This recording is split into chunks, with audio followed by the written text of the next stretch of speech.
After the very physical Game 2 that Miami would win by 37 points in Miami, the Heat would go on to the Windy City in Chicago, the United Center, and they would beat the Bulls 104-94. The first quarter was, was really close. The score was tied 25-25 near the ending minutes. After the ending seconds of the first quarter, Robinson would drive in to the basket. Anderson would block him, but would foul him, and he didn't tend to land on him, but he was, around there. And then when Noah went to go pick up Robinson, Noah pushed Anderson onto the floor, and then, the ruckus started again from Game 2. Noah's a really important player. I think that's the most important player right now for the Bulls to have on the court, and he should not be getting those texts. But it's playoff basketball. What are you going to do about it? It's always going to be very intense, physical, and everything. But still, I don't really think that was called for Noah to do.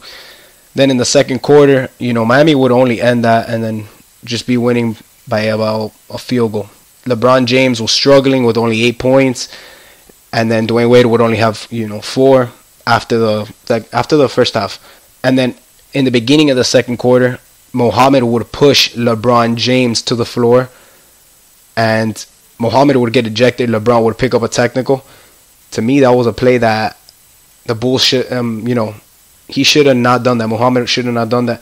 It would have been better if, those are 6 fouls. That's another player that you could use to pick up rebounds, because obviously the Heat are a bad rebounding team, and they did out-rebound the Chicago Bulls this game too, like they also did in Game 2.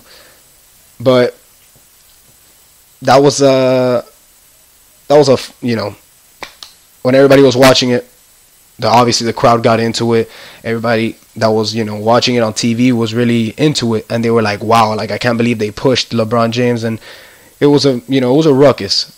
Like, again, Game 2 was physical. This one got even more, not really as physical as the second game, but there were only 2 bad plays, 2 rough plays that were really chippy.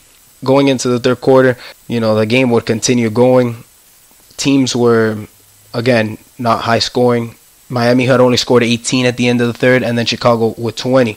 In the fourth quarter is where LeBron James, he erupted.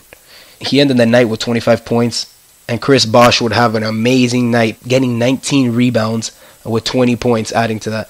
And Norris Cole would hit a dagger at the end of the game, with his three-pointer. He had 18. There were only 4 players for the Heat in double figures.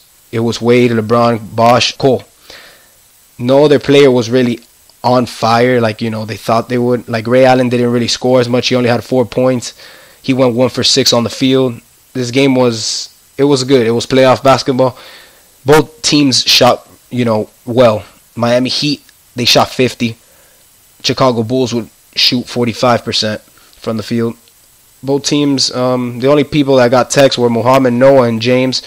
And then obviously inactive for the Bulls were Dang, Heinrich, and Rose. So if the Heat didn't take that advantage, it would have been, 2-1 and the Bulls leading the series. The next game for me is going to be very intense, because if the Bulls lose that one, it's going to go 3-1, and then the Heat could just potentially close the series out at home, going to Game 5 here in Miami. And if the Bulls do win it, they have another chance of going back home and upsetting the Heat. Anything could happen. It's basketball, and whoever wants the victory more will get it. So thank you guys for listening, and I'll catch you next time.